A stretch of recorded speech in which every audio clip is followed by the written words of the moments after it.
Close your eyes. Imagine this.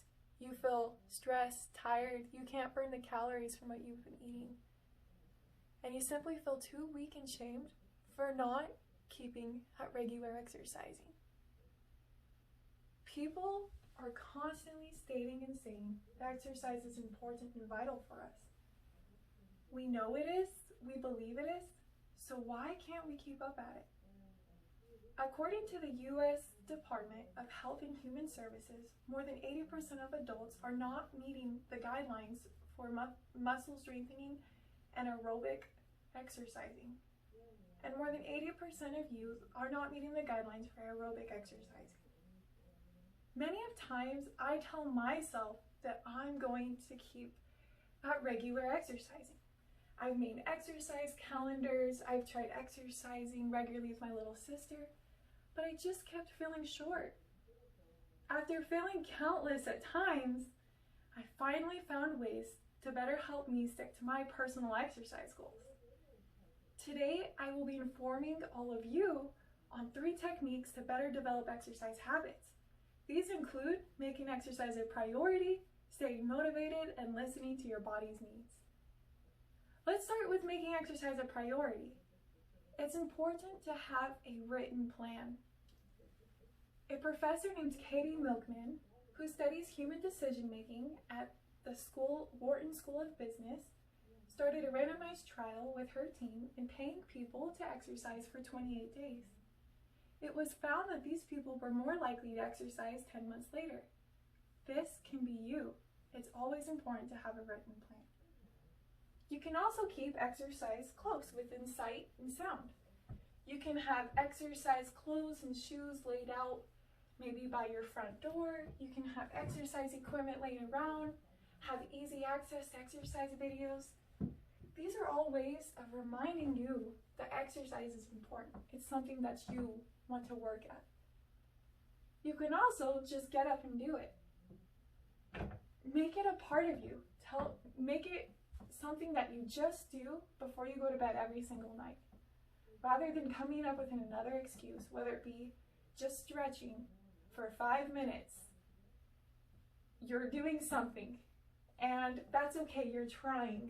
Just make it something you do every day.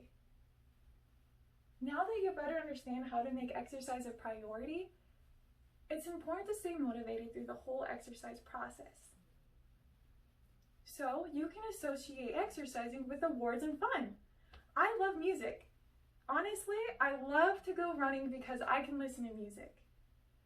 Maybe you can listen to podcasts. You can make a game out of it. Simply make exercising something that you enjoy and look forward to. You can even have help and support from others. You can inform others of your exercise goals, or you can find someone to exercise with. I remember I was going to exercise every day. That was my plan until I kept coming up with excuses to not do so.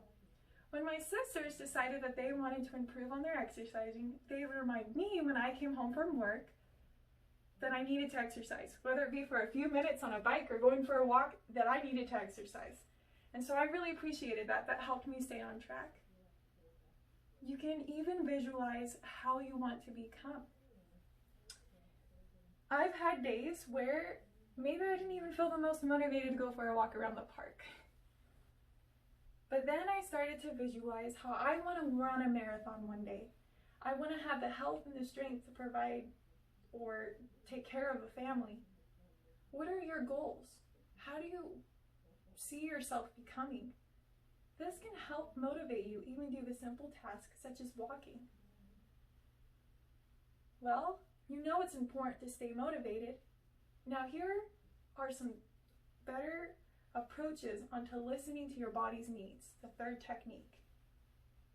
For listening to your body's needs, it's important to start small and increase gradually with time.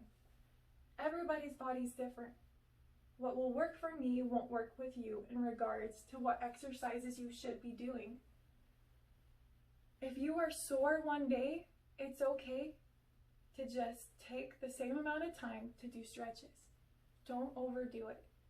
Make conscious and realistic goals.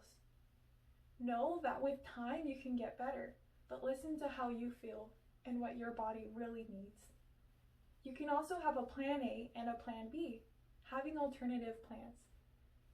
What if there's bad weather one day? What if you wanted to go for a walk or a jog at the park and you simply couldn't because of the weather?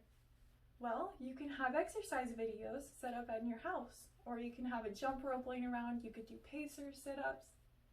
This way, you always have a plan to fall back on, and that way you're making sure that you are exercising.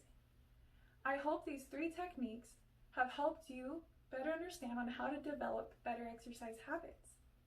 There are over 1,000 excuses as to why we shouldn't exercise today. However, now that you know on how to make exercise a priority, stay motivated, and listen to your body's needs, you can keep the control of your life that you want. This life is yours. Own up to it. I promise you will be well worth it for the rest of your life. These 3 techniques have blessed my life for the better, so I know that they can bless yours as well.